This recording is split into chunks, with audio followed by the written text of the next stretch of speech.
Good evening, everyone.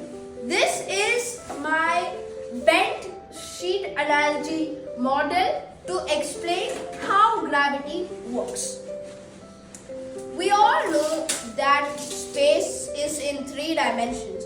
But what if I say that there is also another dimension, a 4th dimension called time? This plane over here represents space-time. Space-time is the stage of the universe. It's where every single thing in the universe happens. The reason this is space-time and not just regular space is because when you, let's say you're describing an event, you not just put the position of the event, you have to put the time and the position of the event.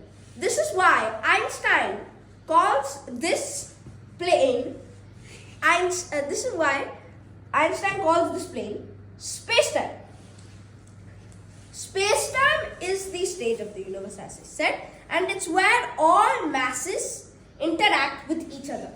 Let's say we have a giant massive sun on space-time. As you can see, the sun bends space-time. And since it bends space-time, if we add another object on the plane, this other object finds its way to the sun. Because if this object just goes straight, since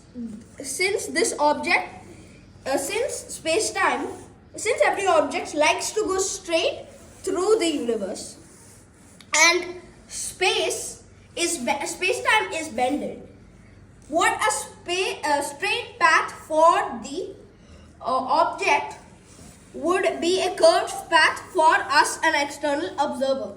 So if we keep this ball, it will go on a straight path, but the straight path will be absorbed to the object. Higher. And if we take this object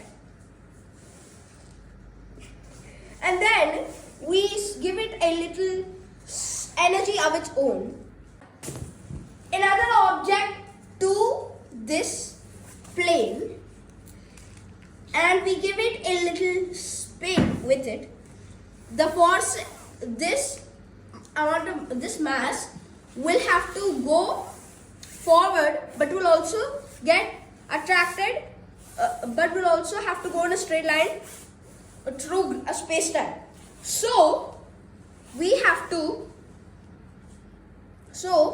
we give it a little spin,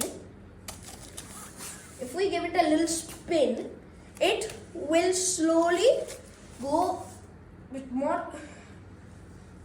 If we give this a little spin, then it will slowly go on an orbit.